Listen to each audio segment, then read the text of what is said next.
Allez, bonjour à tous bonjour à toutes et à tous et bienvenue à ce nouveau Copilote Office Hour de février 2026. Alors aujourd'hui, j'aurai le plaisir de l'animer avec Guillaume Guinguenet. Guillaume, si tu veux te présenter. Merci Gaëtan. Alors bonjour tout le monde. Je m'appelle Guillaume et je suis Solution Engineer chez GitHub.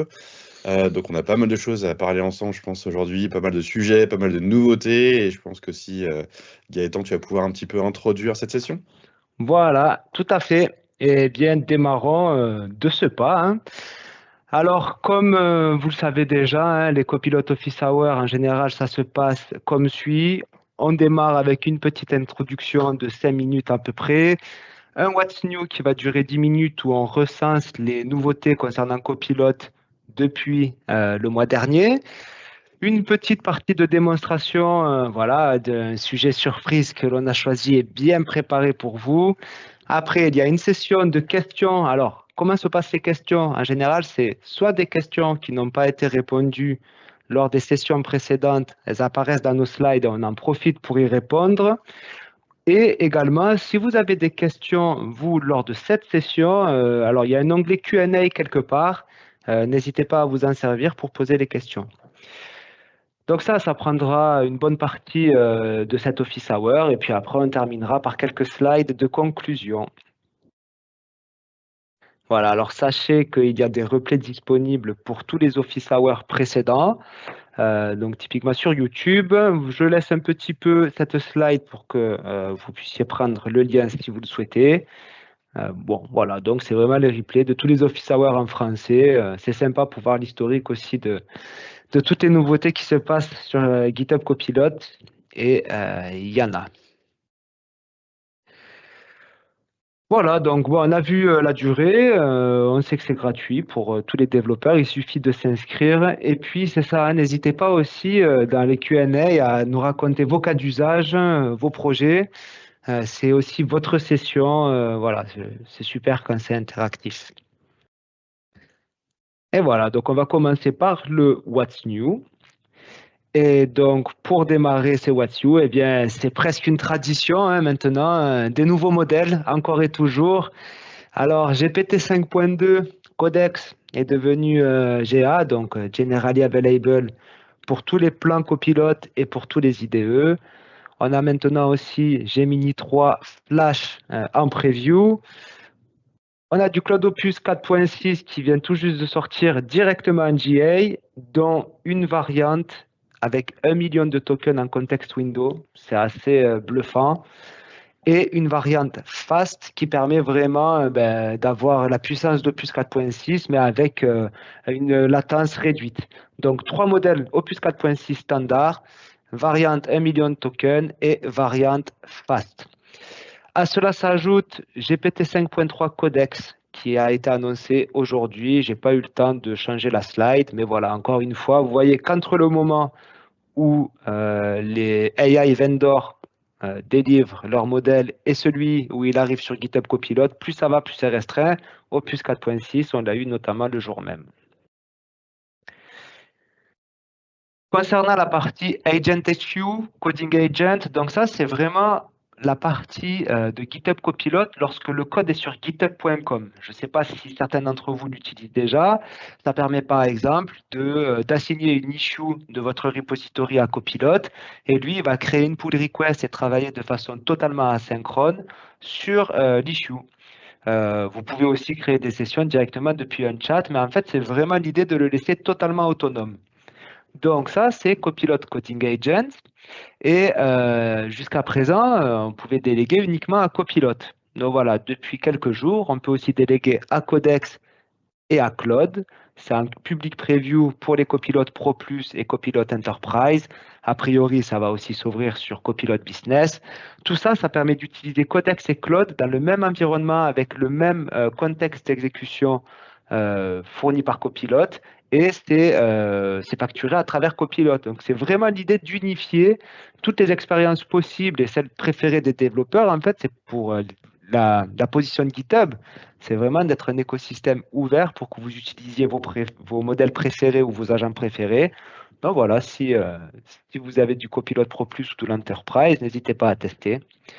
Et sur la partie Agent HQ également, vous savez, donc c'est vraiment comment dire, toutes ces fonctionnalités qui permettent d'avoir en un seul endroit une vision claire sur ce qu'il se passe concernant les agents IA qui travaillent sur votre code. Et donc, l'onglet agent, cette fois-ci, a bougé dans le repo. Vous regarderez si vous avez du code sur github.com. Au niveau de votre repository, sur la bannière, il y a marqué agent. Vous l'ouvrez et vous atterrissez sur une vue de copilote où vous voyez tous les agents en cours. À cela s'ajoutent des améliorations sur les logs, la UI des sessions, notamment sur les appels d'outils, sur les logs de Coding Agent. Voilà, c'est des fonctionnalités qui évoluent très vite. Ce qui était vrai il y a 2 semaines ne l'est plus forcément. Donc, c'est pas mal de toujours tester. Voilà, alors je vais maintenant laisser Guillaume présenter la suite des What's New. Guillaume, je te Merci passe le Gaëtan. partage. Très bien. Et normalement, on a switché sur ma slide. Ça m'a l'air Donc tout bon. effectivement, beaucoup de nouveautés et des choses un peu plus techniques, notamment ce qu'on appelle Copilot Memory. C'est une nouvelle fonctionnalité qui permet justement aux agents que vous allez utiliser de partager des informations. Ça peut être des informations sur la méthode de travailler, sur des aspects business, plutôt de métier, directement qui vont être partagés sur les différentes sessions, que ce soit dans CLI, que ce soit dans VS Code, que ce soit dans Coding Agent, et qui vont pouvoir partager ces informations. Donc c'est très intéressant. Ils vont pouvoir créer ces memories, donc ces nouvelles données qui vont être partagées à la volée, donc sans qu'on lui demande, et surtout ensuite d'être réutilisées par les autres agents directement sur la plateforme github.com. Mais encore une fois, peu importe le client, que ce soit CLI ou VS Code ou Coding Agent. Ces données sont stockées juste 28 jours pour des raisons de maintenance et d'avoir des informations bien à jour. Mais encore une fois, c'est une super fonctionnalité très pratique pour garder des informations cohérentes.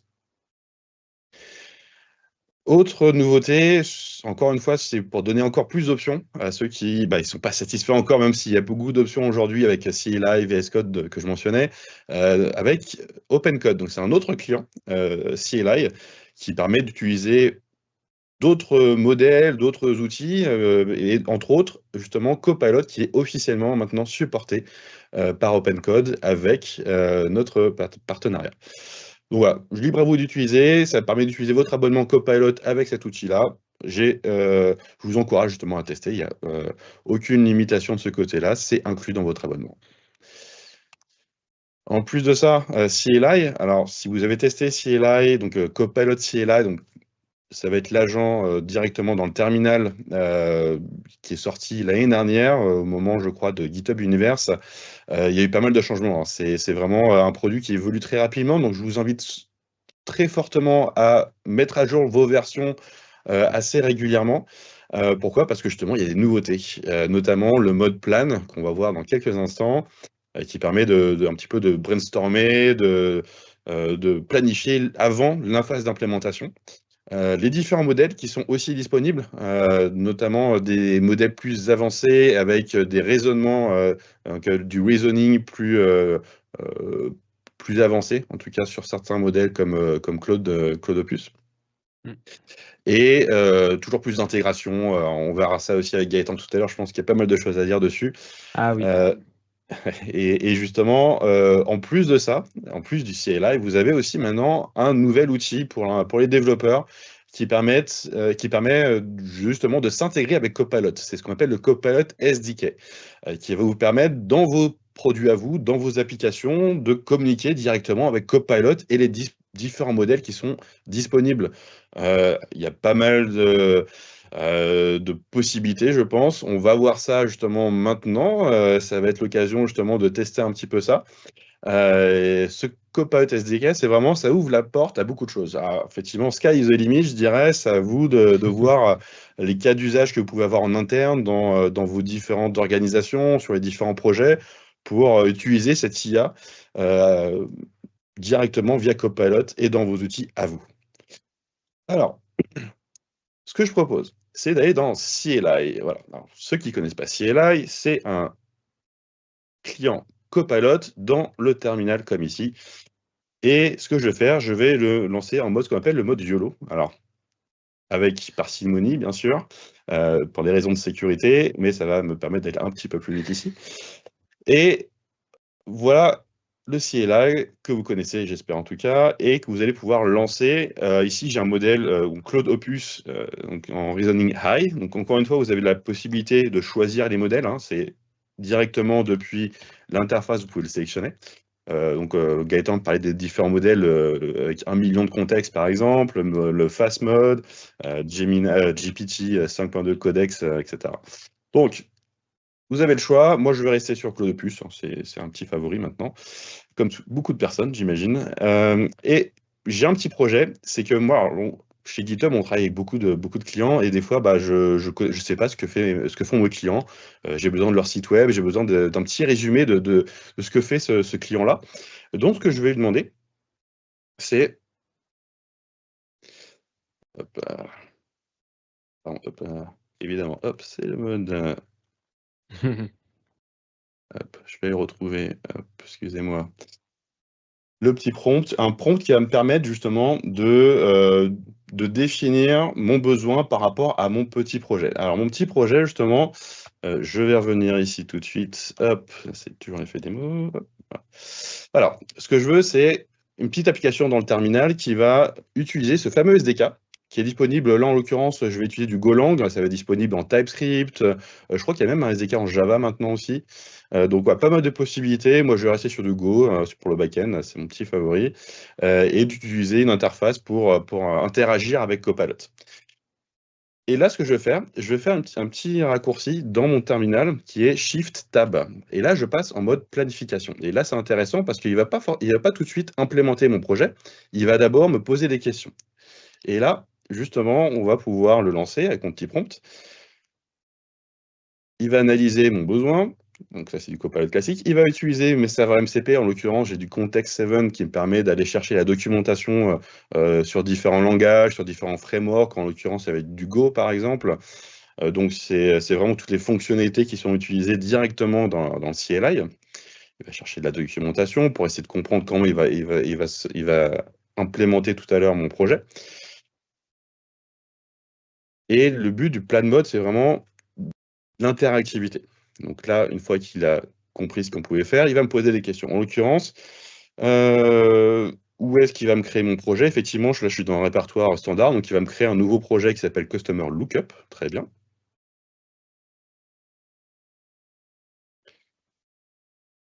Il analyse encore ce qu'il va pouvoir faire pour l'implémenter. Et s'il y a plusieurs questions, il va les poser aussi. Il va faire des allers-retours. C'est vraiment le but du plan mode. Ce plan mode existe aussi dans VS Code. Donc ça, c'est aussi une fonctionnalité qui est utilisable un petit peu partout avec Copilot. Et surtout, là, il a créé mon plan. Donc, il avait juste une question à me poser. Hop, il y en a plusieurs d'ailleurs. Donc, il y a un petit résumé ici, mais surtout, il y a un autre raccourci qui CTRL-Y ici, qui permet d'ouvrir ce plan qui a été généré en format Markdown directement là dans mon éditeur, en l'occurrence dans VS Code. Et voilà ce qu'il a planifié. Donc, il va me créer ce projet-là dans tes répertoires. Voilà à quoi ça va ressembler. Voilà l'usage qu'il va en faire. Voilà comment il va l'intégrer. Les to-do, voilà. Plutôt basique. Pour la démo, ça va suffire. Et hop, je reviens ici. Une fois qu'on a fait ça, on va switcher, on va rechanger de mode, non pas le mode autopilot, on en reparlera tout à l'heure, mais le mode classique d'implémentation. Donc là, je lui demande tout simplement de commencer l'implémentation de ce qu'il m'a planifié à l'instant. Ça va prendre quelques instants. Encore une fois, n'hésitez pas à poser vos questions dans le chat, on va essayer d'y répondre, et si elles ne sont pas répondues tout de suite, elles seront répondues dans les prochaines sessions du mois prochain, par exemple. Donc, n'hésitez pas à partager. En attendant, il travaille ici. Vous avez la possibilité ici de regarder un petit peu ce qui se passe justement sur le CLI, notamment ici, est-ce qu'il utilise bien mon contexte, par exemple? On peut voir l'usage du contexte. Encore une fois, c'est important de bien maîtriser cette notion-là pour éviter d'exploser ce fameux contexte. Alors évidemment, j'ai fait une bêtise. Hop.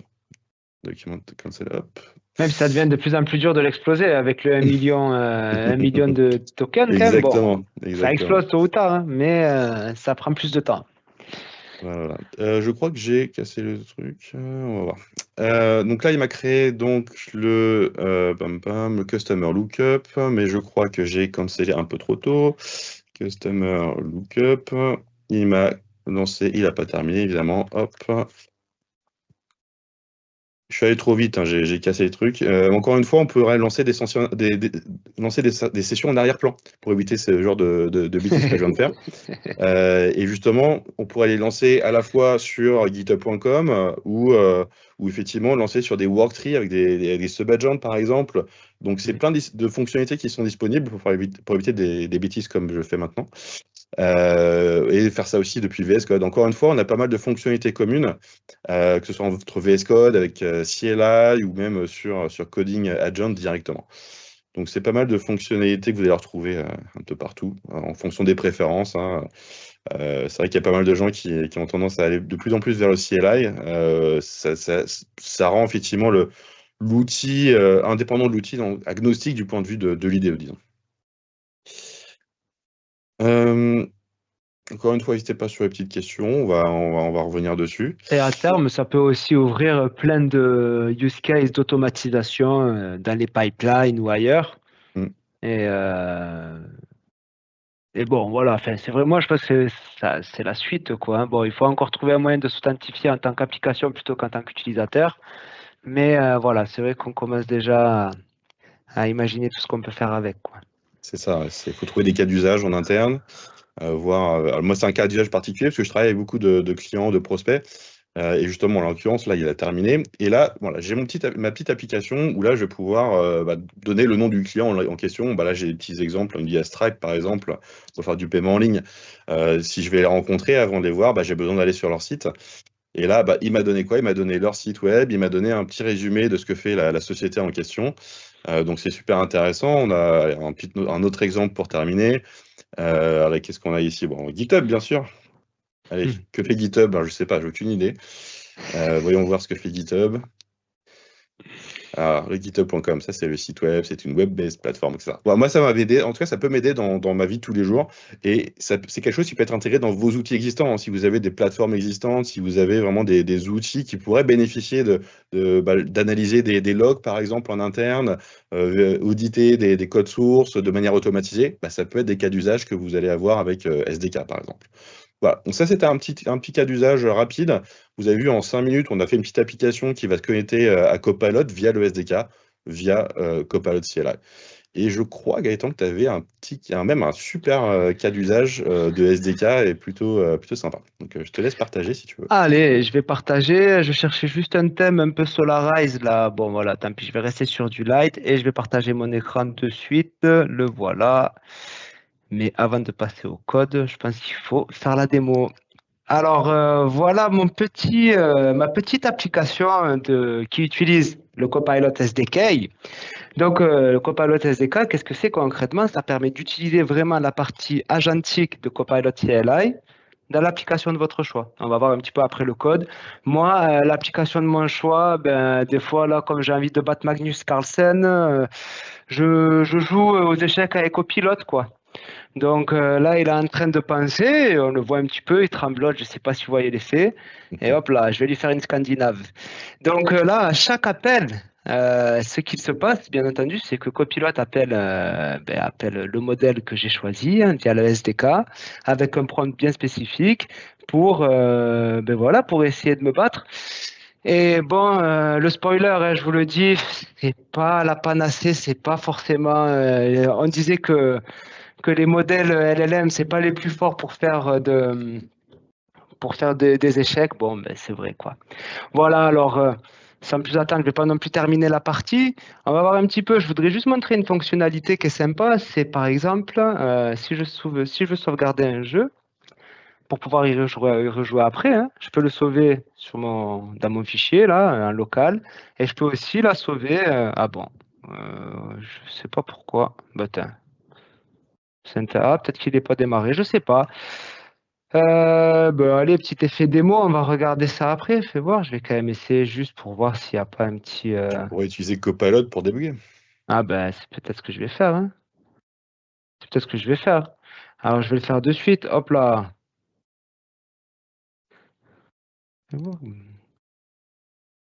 Bon, on va pas non plus passer la journée. Je vais juste le lancer ici. En attendant, on va regarder un petit peu le code. Je vais rester sur du Opus 4.6 et puis je vais récupérer. C'est bien aussi de voir un petit peu la partie débugage. Voilà, donc là je vais sélectionner. Je vais faire check terminal selection. I can't save a game to an issue. Voilà, on verra ce que ça dit. En attendant, donc là, ce que je voulais vous montrer avec cette petite sauvegarde sur une issue, c'est que le SDK peut aussi se brancher et utiliser des MCP. Ah bon, alors, ça l'a pas forcément fait, mais bon. Donc, regardons un petit peu le code. À quoi ça ressemble? Alors, ici, on a l'import, le fameux import du Copilot SDK. Donc, on le déclare en tant que Copilot client. Et ce qu'on va faire, c'est qu'on va l'instancier. Et après, à partir de ce client-là, on va pouvoir créer plusieurs sessions. Donc, on va regarder un petit peu. Voilà. Donc, moi, j'ai créé 2 sessions. Bon, la première, c'est vraiment celle qui permet à Copilot de jouer aux échecs. Donc, vous voyez, à partir d'un client, je vais créer une session par partie. Et après, je vais avoir une session partagée pour la création d'issues. Donc, ici, le prompt, il est assez simple. Pour la partie d'échecs, bon, ça c'est juste pour la partie un petit peu technique, on utilise la notation FEN, FEN, vous pourrez regarder sur Internet. Et voici le prompt système, d'accord? C'est vraiment le prompt, la casquette qu'on fait jouer à Copilot quand on instancie ce client. Et voilà, de façon similaire ici, on a un prompt, il est où? Voilà, you can create GitHub issue. Et cette fois-ci, dans l'instanciation de la session pardon, du client, là, j'avais branché le MCP GitHub, voilà, avec le issue write. Alors, on regardera peut-être après si on a le temps le débugage, mais bon, c'est pas forcément le plus important. Ce que je voulais montrer, c'est qu'on peut vraiment brancher des MCP aussi au Copilot SDK. Et puis après, donc une fois que ces clients, que ces sessions sont créées à partir du même client, eh bien ici, je vais appeler la session Chessmaster pour récupérer le prochain mouvement. Et donc ici, il y a le prompt user. Et on va attendre pour recevoir la réponse qui consistera au mouvement fourni par Copilot. Voilà, alors je suis pas sûr qu'on va débugger ça. Moi, je voulais tester, puisqu'on a un petit peu de temps. C'est déjà pas Ouais. mal. C'est intéressant de voir le code aussi, parce qu'après, là, j'ai montré moi tout à l'heure pour le faire avec le SDK en Go. Là, c'est en TypeScript. Donc, encore une fois, c'est assez flexible. Il y a pas mal de possibilités. Je vois que tu as écrit le prompt directement donc, dans le texte. Ok, très bien. Ouais. Voilà, c'est bon. Après, là, c'était vraiment, je suis parti sur du planning et puis après, j'ai pas forcément les spécifications. J'ai laissé Copilot faire la plupart des choses. Mais bon, voilà. Et d'ailleurs, en parlant de ça, donc j'ai laissé Copilot faire la plupart des choses. Moi, j'ai exprimé ce que je souhaitais. J'ai rapidement planifié lorsqu'il y en avait besoin pour parler d'un point de vue fonctionnalité. Et je n'ai pas activé GitHub Advanced Security sur ce repository. Et je regardais un petit peu une nouvelle fonctionnalité dans Copilot CLI. On va essayer d'aller y faire un petit tour. Et ce sera la dernière démo. T'en penses quoi, Guillaume? C'est pas mal de montrer ça, non? C'est très bien. Voilà. Alors, Fleet, oui, Ah, voilà. pour les Alors, curieux, c'est une nouvelle fonctionnalité qui va être super intéressante. Je te laisse commenter. donc ici on a un mode expérimental et c'est voilà, donc c'est vraiment, je pense que vous y avez accès, mais c'est expérimental. Donc comme c'est bien highlighté ici, hein, ça peut être supprimé, ça peut changer, il peut y avoir des bugs. Le mode fleet, ça va permettre de créer une flotte d'agents qui vont pouvoir travailler, se partager le travail, travailler en parallèle et communiquer entre eux à travers une base de données. Donc bon, ça c'est pareil, hein, c'est encore en early. Donc je vais juste le lancer. Et ici, vous voyez, donc je suis sur le Copilot Chess et j'ai dit, ben voilà, créer une flotte d'agents pour revoir ma code base. Je veux au moins 3 reviewers, un sur la sécurité, un sur les performances, un sur les test coverage. Donc là, il va y avoir des choses à dire. On ne va pas forcément aller au bout de la démo, ça dépendra du temps. Je pense qu'on va surtout passer du temps pour les questions. J'aimerais juste attendre un petit peu ici pour voir qu'est-ce qu'il va se passer une fois qu'on dispatche la fleet et qu'on va voilà. Alors ici Et en fait, ce qui est intéressant aussi, donc je vais juste directement le faire. Hop. Voilà, là je suis en Slash train de task. voir. Ouais, je suis allé un peu vite, c'est vrai. Si on fait un slash task, on va pouvoir voir justement ces agents tourner en parallèle pour chacun d'entre eux. Si j'appuie sur entrée, ouais, ben voilà, je peux voir un petit peu le prompt. Alors, je peux pas forcément scroller encore. Voilà, ça reste expérimental. Et donc, ben là, ils sont en train de travailler. Et c'est sympa parce que du coup, un autre cas d'usage typique, hein, on veut prototyper une application web. On peut faire un agent pour le HTML, un pour le CSS, un pour le JavaScript. Et le fait qu'ils puissent se coordonner entre eux, c'est sympa parce que, par exemple, le Performance Code Reviewer va pouvoir challenger les findings du Security Code Reviewer. Et ça amène vraiment un niveau supplémentaire d'intelligence qui, bah, à mon avis, c'est vraiment, voilà, ça fait partie des choses prochaines sur lesquelles il faut jeter un œil. Et même combiné avec Copilot Memory, ça peut être sympa aussi. Mm. Je pense qu'aussi là, ils vont avoir des findings, ils vont avoir des informations intéressantes. Je pense qu'ils vont aussi pouvoir partager directement avec Copilot Memory dont j'ai parlé tout à l'heure aussi. Ouais. Et j'en profite aussi pour dire que on aurait pu tout à fait dire One focus on security implication using, je sais pas, hein, GPT 5.3, one using Opus 4.6. Vous pouvez aussi utiliser des agents par LLM et enfin des LLM différents par sub-agent. Donc voilà, c'est très customisable. Vraiment, n'hésitez pas à regarder comment ça fonctionne. Et sur ce, je pense qu'on va pouvoir passer peut-être aux questions. On verra après si on a le temps pour la suite. Il y a tellement de choses à voir, en fait, on pourra rester toute la soirée, je pense. Ah, c'est vrai. Euh, Donc, ouais, allons voir les petites questions que vous avez. Encore une fois, n'hésitez pas à partager vos questions dans le chat, dans le Q&A. Et on va essayer de, si c'est pas aujourd'hui, ce sera pour la prochaine session. Mais nous, on a déjà des petites questions de préparer. Alors, je sais pas si tu as Ouais, ouais, je regardais une un petit peu, slide c'est là. sympa hein, parce que là, il a dit les messages sont trop grands, donc je le vois dans ma synchro SQL. Je vais leur redire de l'écrire dans un fichier. Bon, ben voilà, on le saura pour la prochaine fois. Allez, donc sur ce, on va retourner sur les slides. Alors, je pense que les questions elles vont arriver vers là. Je vais présenter. Je peux pas présenter? Si tu veux, Hmm. je vais le faire, il n'y a pas de Ouais, ben souci. écoute, je te laisse pas parce que. Ouais. Ouais. Hop, laisse-moi 30 secondes.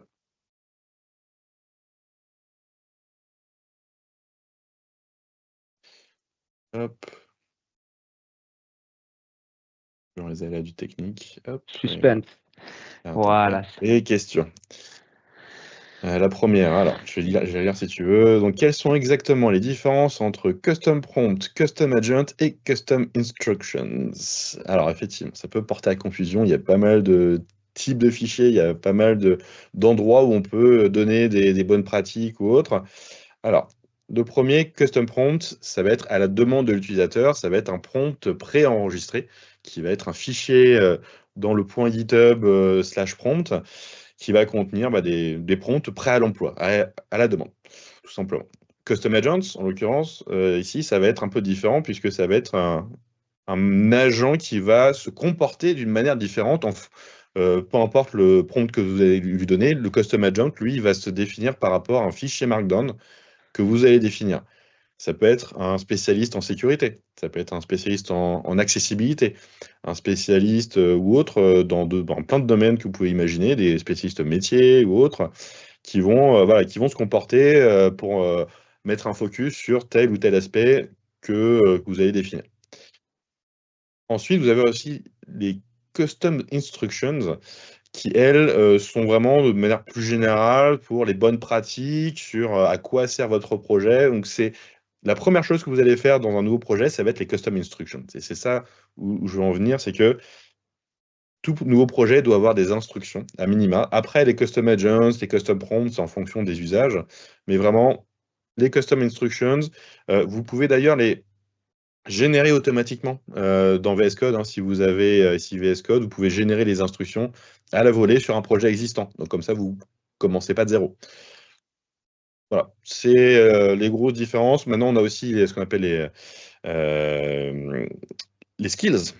Encore autre chose. Là, on va avoir c'est comme des instructions, mais qui vont être prise en compte par l'agent seulement s'il en a besoin. Donc ça évite de polluer le contexte, par exemple. Voilà, c'était un Ouais, petit peu au-delà de la question. c'est super puissant. Les skills, je vous ai mis dans le Q&A là, j'ai rajouté des liens sur le changelog et Mm. sur différentes skills disponibles, soit fournis par Anthropic, qui sont les inventeurs des skills, soit sur le repository Awesome Copilot. Bon, voilà, c'est vrai que là, il y a tout un tas de choix de customisation et les skills, c'est très très puissant, hein. Pour ceux qui connaissent déjà, j'imagine que vous serez Ouais. d'accord parce que voilà. C'est un peu plus avancé, je dirais. Donc, encore une fois, commencez par les instructions simples, hein, comme celle-ci, où vous avez des bonnes pratiques sur comment est configuré votre projet, dans quel répertoire trouver la documentation, par exemple. Ne confondez pas documentation et instruction, c'est différent. Mais en tout cas, voilà, commencez par ça. C'est le minimum pour chaque projet. Après, voilà, si vous avez des cas d'usage avec des agents customisés sur un spécialiste des API, par exemple, un spécialiste test-driven development, que vous allez pouvoir justement définir dans des fichiers Markdown comme ça. Et ce qui est sympa avec les agents, les custom agents, c'est qu'on peut aussi spécifier les outils MCP. Et moi, j'aime bien, ça Mm, permet de bien scoper exactement. ce à quoi on laisse accès. Parce que bon, de nos jours, enfin, depuis longtemps, on parle de bien spécifier le prompt, donner du bon contexte. Et je pense que, enfin, je le dis souvent, à mon avis, les outils, c'est important aussi de bien les cloisonner, quoi. Cloisonner, effectivement, ça permet aussi d'éviter de polluer le contexte. Des fois, quand il y a trop d'outils, il ne sait pas trop lequel choisir. Voilà, ça peut aussi Mm, poser problème de temps en temps. c'est vrai. Est-ce que les fichiers agent.md et les agent.md nested, donc dans des sous-répertoires, sont pris en charge par IntelliJ et Eclipse? Idem pour les fichiers agent skills. Alors, je ne sais pas si tu as la réponse. Eh bien, la réponse, c'est alors dans IntelliJ, ça devrait pas tarder à arriver. Je crois que c'est disponible dans les nightly builds. Donc, juste pour le contexte, d'ailleurs, tout à l'heure, là, il y a la question précédente, on parlait des custom instructions, custom agent, skills. Donc, agent MD, c'est une autre façon de customiser aussi les agents IA. C'est une façon standardisée, il me semble, donc c'est supporté par beaucoup d'agents IA, donc c'est pour ça que ça devient intéressant. Sur VS Code, effectivement, on peut avoir un agent MD à la racine du repository, donc comme ça, l'agent il dit ça, et on peut aussi avoir du coup des agents MD dans des repos, donc par exemple dans mon repo front-end, de source code front-end, je vais un agent MD qui va être un peu plus spécifique pour bien travailler sur mon code front-end. Donc, c'est ça qu'on appelle les agent nested. Et ça n'existe pas encore sur des IDE JetBrains. Ça devrait pas tarder. Voilà, sur VS Code, ça fonctionne. J'imagine qu'à terme, ça fonctionnera aussi. Ouais, et CLI, justement, c'est là ce que je suis en train de montrer à l'écran, c'est dans le fichier help, il est bien expliqué. Effectivement, on supporte les Claude.md, les Gemini, les agents.md, les instructions Copilot, bien sûr. Donc tout ça, c'est déjà supporté par la plupart des outils Hmm. comme CLI et VS Code et Coding Agent aussi. Mais effectivement, ça arrive un petit peu plus tard sur les autres outils comme IntelliJ et Eclipse. Mais IntelliJ, comme tu dis, je crois que ça arrive d'ici peu.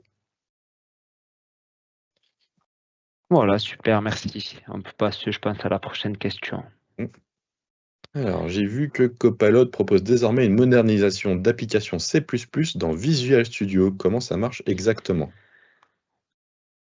Alors, j'ai oublié mes petits liens, je vais essayer de les chercher. Alors, comment ça marche? Moi, je ne l'ai pas fait, mais alors là, il y a deux façons d'y arriver, qui sont plus ou moins liées d'ailleurs. Il y a l'extension, alors je vous la mettrai après dans le Q&A. Il y a une extension Visual Studio et VS Code qui s'appelle Copilot Modernization Agent, quelque chose comme ça. Et lui, en fait, cette extension s'installe au niveau de l'IDE. Vous l'ouvrez sur votre code à moderniser.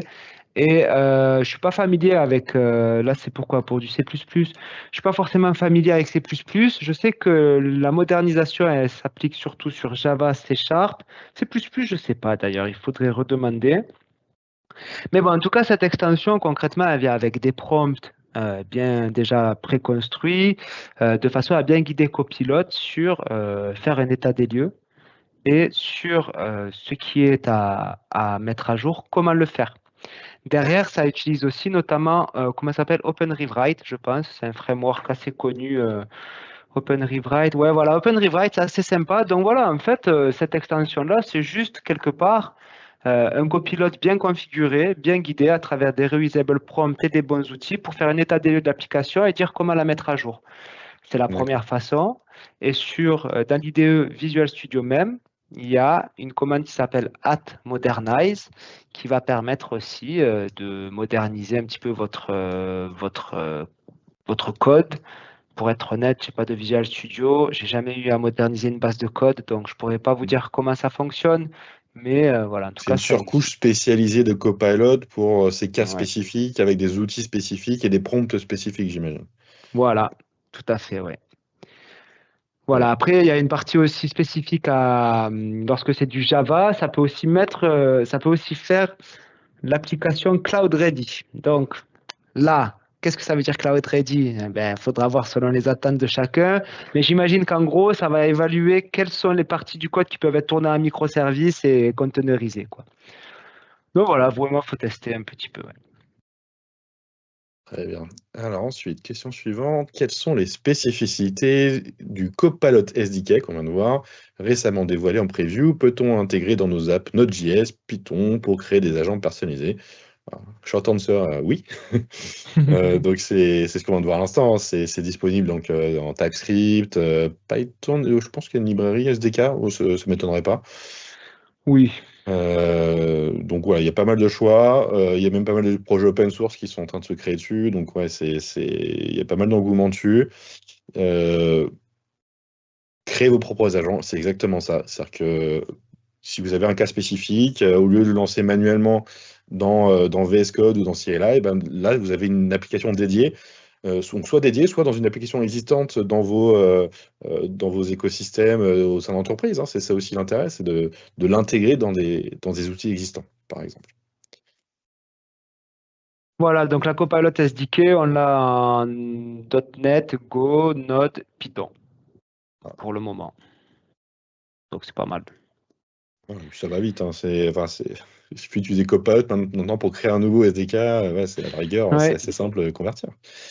Et en fait, ce qui est sympa d'ailleurs, hein, si vous voulez prototyper, vous ouvrez Copilot CLI comme l'a fait Guillaume en fait. Vous ouvrez Copilot CLI ou VS Code, vous vous assurez que le MCP GitHub est branché, vous dites va chercher la doc de GitHub Copilot SDK, je vais faire telle application. Mm. Et c'est bien parce que ça va ingérer la doc pour vous, quoi. Ouais, puis Exactement. voilà. Euh, Question suivante. Dans le CLI Copilot, j'ai entendu parler de nouveaux modèles GPT-5 Mini, des agents spécialisés, Explore, Plan, Task, Code Review. Pouvez-vous clarifier leur rôle et comment ça améliore les pipelines de développement? Alors, il y a pas des erreurs, mais effectivement des choses Explore, ça me dit rien, mais effectivement, quand on regarde CLI, allons dedans, tout de suite, ce sera beaucoup plus simple. On a pas mal d'options. Donc, si je vais sur l'aide notamment, on a donc les reviews, effectivement. On a le mode plan que j'ai montré tout à l'heure avec le petit raccourci Maj Tab qui permet de faire le slash plan, c'est la même chose. Donc, voilà, c'est des agents spécifiques directement avec des slash commandes directement depuis CLI. C'était quoi, effectivement? Donc, on a le code review qui est intégré dedans. Bah, un peu ce que tu as fait tout à l'heure avec le fleet, mais là, on peut faire directement en spécifiant une review directement du code euh, Ouais, avec une seule tâche, par exemple, plutôt que ouais. de déployer sur plusieurs agents. Mais ouais, donc il y a Task, Flick, c'est ce que tu as vu tout à l'heure. Voilà. Ouais, il y a pas C'était mal de quoi la choses. Il y a même question? support des LSP, il y a la Oui, marketplace, exact. enfin, il y a vraiment. Et LSP, alors, euh, Language Server Protocol, effectivement, ça va vraiment au lieu qu'ils fassent des greps sur les fichiers, pour chercher des fonctions, ça permet d'optimiser pas mal. Donc moi, ce que j'ai fait ici, par exemple, j'ai configuré un TypeScript et un Go, parce que, encore une fois, je fais beaucoup de Go. Ça permet vraiment d'optimiser un petit peu l'agent. Donc encore une fois, si vous avez l'option de le faire, essayez-le. Ça peut peut-être améliorer vos résultats aussi. Donc, alors, GitHub a annoncé les Agent HQ avec Claude, Codex, Copilot en preview, Pro Plus. Comment ces différents agents coexistent et comment on gère la facturation Premium Requests. Alors, pas mal de choses là-dedans. Je sais pas si tu veux commencer. comment ces différents agents coexistent, alors, comme on l'a montré, enfin, comme j'en ai parlé tout à l'heure, en fait, tout va vraiment vivre. Peut-être que je vais essayer de faire une démo. Je regarde juste ce que j'ai là. En plus, j'ai un Regardez truc si je sympa. peux le montrer ici. Enfin, Ah oui, je vais là, j'ai te. mon projet. Ouais, ok, parce qu'en fait, ce qui est sympa, c'est que du coup, c'est vraiment toujours sur github.com ou même dans l'IDE, on va pouvoir choisir quel SDK on veut utiliser, voilà, bon, peut-être que tu peux faire un petit tour de la session, Ouais, mais en tout cas, d'un point de vue facturation, tout passe par copilote et un appel à ces agents-là, c'est toujours une premium request en ou fonction la du modèle. moitié, Ou plus. voilà, en fonction du modèle. Ouais. Et ouais. Donc là, le but, c'est vraiment au lieu de passer par Copilot, on va passer directement par le SDK de Claude. Donc tout ce qu'on appelle le harness, donc ça va être effectivement les petites touches magiques d'Anthropic, j'imagine, qui vont faire que il y a peut-être des résultats différents de Copilot, pourquoi pas. Là, vous allez y avoir accès via cet agent Claude, avec les différents modèles qui sont disponibles. Et là, encore une fois, c'est là aussi le point intéressant, c'est que la facturation se passera toujours par Copilot. Et c'est ça l'aspect qui différencie, c'est que même si vous choisissez Claude ou Codex, vous serez facturé via des premium requests via Copilot. Il n'y a pas d'abonnement supplémentaire avec.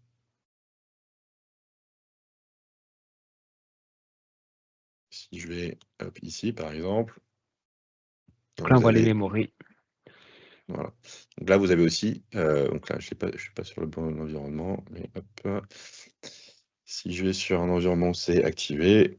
Comme ici, voilà. J'ai Claude, j'ai Codec, j'ai aussi les custom agents qu'on a mentionné tout à l'heure, mais voilà, vous avez les agents spécifiques tels que Claude ou Codex ici, Voilà, qui et on sont a compris par abonnement. Alors les voilà, abonnements Copilot Enterprise et Copilot Pro Plus pour l'instant. pour le moment. Ouais. Donc, je crois que ça a répondu un petit peu à tout, ouais. Ouais, je pense que c'est bon. Allez, Avec la... Vas-y. Allez, j'ai déjà dit celle-ci. Avec la Vas-y. mise à jour de janvier dans Visual Studio, les suggestions de code sont maintenant colorisées et partiellement acceptables. Comment ça se traduit concrètement en termes d'expérience utilisateur? Eh bien, les suggestions de code sont colorisées et partiellement acceptables. En fait, J'aime bien les questions comme ça.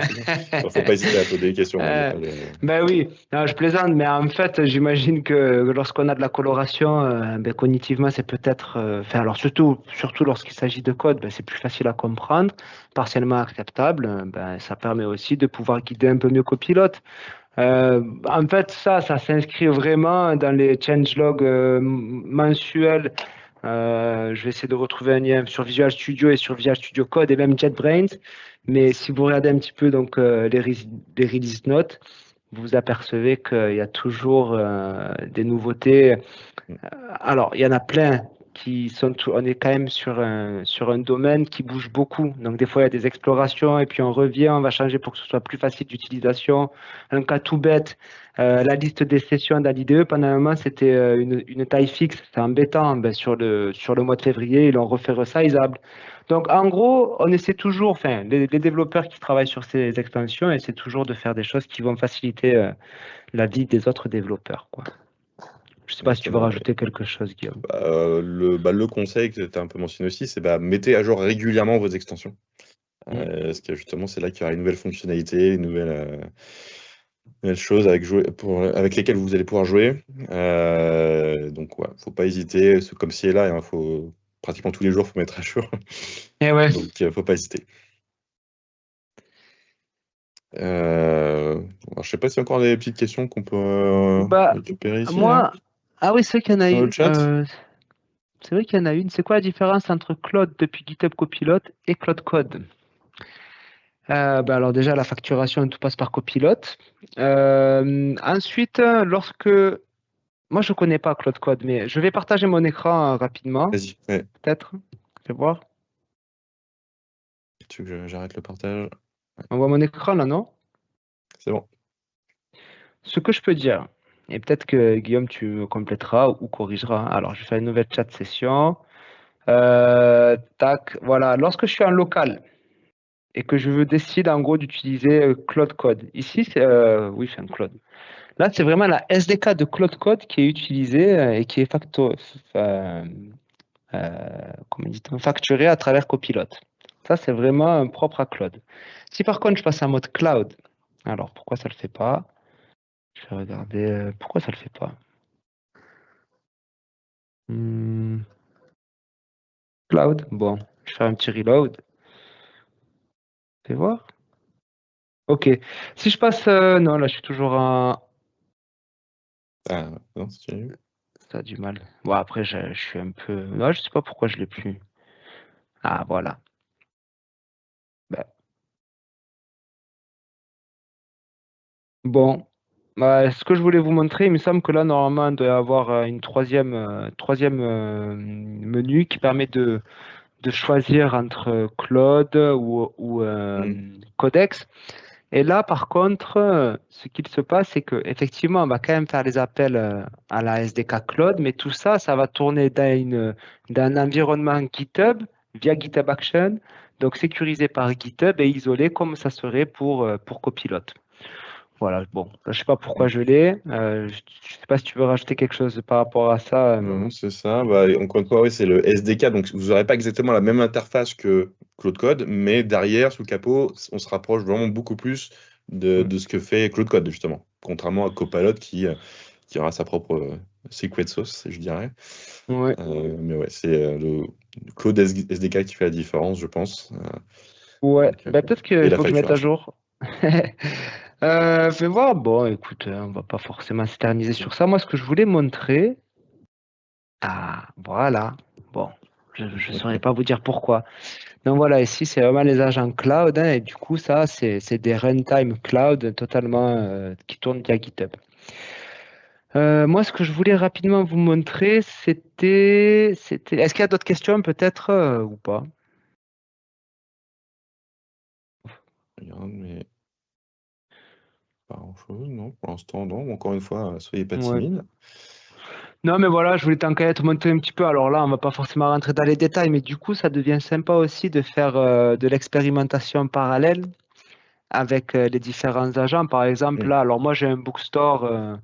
Bon, j'ai un bookstore là, peut-être que je pourrais le faire tourner. C'est pas forcément le sujet, mais on va le faire quand même. Hop, voilà.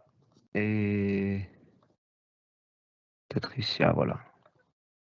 Alors, un bon vieux Elsoft des familles qui va tout killer l'existant, hein, parce que je sais pas quelle appli tourne sur ma machine. Bon, enfin, de toute façon, là, je la montre, mais c'est pas forcément le sujet. Ce que je voulais montrer, c'est qu'on a donc ce fameux bookstore là, ici, qui veut pas démarrer parce que je pense qu'il veut pas écouter sur l'API. Bon, ben c'est pas grave. Je pense que j'ai trop de process qui tournent. Et où est-ce que je suis? Hop. Et du coup, voilà, on va, à partir d'une issue, on va pouvoir vraiment la déléguer en parallèle à Copilot, Cloud ou Codex. Et là, en fait, ce qu'il va se passer, c'est que chacun va amener son implémentation à sa petite sauce. Alors, voilà, ici, donc voilà, hein, comme je vous dis, moi, c'était des environnements de démo, donc il y a beaucoup, beaucoup de Mm. choses et c'était pas forcément. Mais voilà, donc les implémentations vont différer. Alors, forcément, à la fin, j'imagine qu'on va arriver sur des similitudes, mais c'est assez sympa à montrer. Ouais, mais je pense que c'est intéressant. Pourquoi? Parce que ça montre aussi la vision GitHub sur le futur. C'est-à-dire qu'on essaie d'être bah, ce qu'on appelle le Agent HQ, donc disons, la maison de tous les agents au niveau dans l'entreprise. Donc c'est là que ça va être géré. Il y aura toute la partie gouvernance aussi qui est déjà disponible, hein, d'ailleurs, au niveau de l'entreprise. Donc c'est vraiment être agnostique au niveau des modèles, au niveau des agents, au niveau des idéaux aussi. Donc voilà, on a cet esprit d'ouverture aussi sur tous les agents IA, parce que ça change tellement rapidement. Aujourd'hui, c'est Mhm. Claude Opus. Demain, c'est peut-être Gemini 5.0, je sais pas quoi. Mais voilà, le Oui, but, c'est aussi de donner l'opportunité à tout le monde de tester ce qui fonctionne le mieux pour leur cas d'usage. c'est clair. Voilà, j'en ai profité pour appeler Codex et lui dire, bon, on rajoute un support. Et là, c'est sympa, on voit Codex qui réagit. Voilà, et puis la dernière chose, tant que j'avais l'écran, hein, peut-être que, enfin, après on pourra basculer soit sur les dernières slides, soit sur un sujet de ton choix, Guillaume, ça on verra. C'est juste vraiment à nouveau, n'hésitez pas à regarder le changelog, parce qu'en gros, c'est ce qu'on a fait nous. Bon, alors déjà, c'est ce qu'on fait quotidiennement, hein, mais même si on a un changelog en interne qui montre les choses en avance, mais le changelog permet vraiment de bien être sûr de ce qui est là ou pas. Et du coup, voilà, hein, si vous filtrez sur Copilote, ben là, vous allez voir un petit peu tout ce qu'il se passe. Donc, par exemple, hein, nous, quand on a fait 5 slides pour dire le What's New, voilà tout ce qui s'est passé. Encore, ça va, c'est correct. Enfin, ça, c'est depuis février, en fait, donc c'est en 10 jours, et en janvier. Donc, vraiment, il y a pas mal de choses. Des fois, c'est des petits changes, des fois, c'est plus gros, mais c'est une bonne façon de voir. Ouais, il y a pas mal de contenu. C'est-à-dire que pour toutes les prochaines sessions que vous allez avoir avec Copilot Office Hour comme aujourd'hui, il y aura toujours des nouveautés. C'est ça qui est super passionnant aussi. Ouais. Voilà, mais peut-être qu'on va passer sur les On- dernières slides. Qu'est-ce que tu en Ouais, penses? je Ouais, allez. repartage. Allez, ok. Si j'y Hop. arrive. C'est moi qui- Voilà, donc je pense qu'on va. Bah, en plus, c'est la fin de journée, donc je pense que les gens sont un peu pressés de rentrer. Donc on va vous épargner un petit peu. Et je pense qu'on va aussi, avant de partir, justement, partager des informations et des endroits où vous pouvez récupérer des informations. Notamment bah, l'Office Hour Replay, hein, dont aujourd'hui c'est une session qui est enregistrée, qui va être sur le replay, disponible pour tout le monde. Quelques jours, donc, dans quelques jours et quelques semaines, ce sera maximum disponible pour tout le monde. Il y aura les anciennes sessions aussi, donc n'hésitez pas à aller dessus. Le Hands-on Lab aussi, GitHub Copilot, GitHub Learning Pathway pour avoir toutes les informations sur la plateforme GitHub. Encore une fois, n'hésitez pas à aller sur ces liens-là. On a quelques événements aussi en physique, à distance. Je ne sais pas si Gaëtan, tu as des infos dessus. Ouais, alors il y en a quatre ou cinq en physique. Ouais, il y en a quatre en physique. Alors, il y en a quatre en physique, c'est tous ceux de gauche. Donc, Microsoft AI Mm. Tour à Paris, hein, ça c'est assez fréquent. Je pourrais pas dire la fréquence, mais en fait, il y a souvent des événements fournis, enfin, comment dire, organisés par Microsoft pour les nouveautés AI. C'est Lenza qui fait son propre événement par rapport à Copilot et l'Agentique. Bon, mais voilà, OnePoint aussi, c'est des partenaires, hein, Palo IT. Donc tout ça, c'est vraiment sur place, hein. Vous pouvez vous renseigner si ça vous intéresse via des liens. Et tous ceux à droite, par contre, c'est des événements en ligne. Donc il y a le Monsi GitHub Copilot Office Hour, celui que vous regardez actuellement. Mais on a aussi Microsoft Reactor qui fait bientôt le sien et des training sessions qui arrivent aussi. Ça, c'est pas mal d'ailleurs. Ça permet vraiment de se familiariser avec les dernières fonctionnalités de Copilot. Voilà, donc pas mal d'événements, inscrivez-vous. Je crois qu'à AI Tour, il y a aussi donc des places dispo, c'est pareil. Puis réinscrivez-vous pour les Office Hours mensuels sur le webinar. Office Hour, donc prochaine date, 10 mars, 17h. Et 14 avril, 17h, il y aura toujours des nouveautés. Je pense qu'il y aura pas mal de choses à discuter, que ce soit avec nous, avec nos collègues. Donc, n'hésitez pas à vous inscrire dès que possible. C'est gratuit, bien sûr. Et sur ce, effectivement, envoyez-nous vos feedbacks, ce qui vous plaît, ce qui ne vous plaît pas. Des questions aussi, hein. Encore une fois, il ne faut pas hésiter à envoyer des questions lors de l'inscription ou durant la session actuelle pour qu'on puisse y répondre plus tard, durant la prochaine session notamment. Voilà. Donc, feedback, welcome. N'hésitez pas. Je ne sais pas si on a d'autres slides derrière, mais je pense qu'on a tout, on a vu pas mal de choses, hein, Gaëtan. Merci beaucoup. Voilà. Merci, Euh, merci Guillaume, c'était un plaisir. merci à Merci toi, à tous. de même. Et Si- bon codage et à bientôt. Voilà, amusez-vous bien avec Copilot. Et sur ce, bonne soirée. Bonne soirée.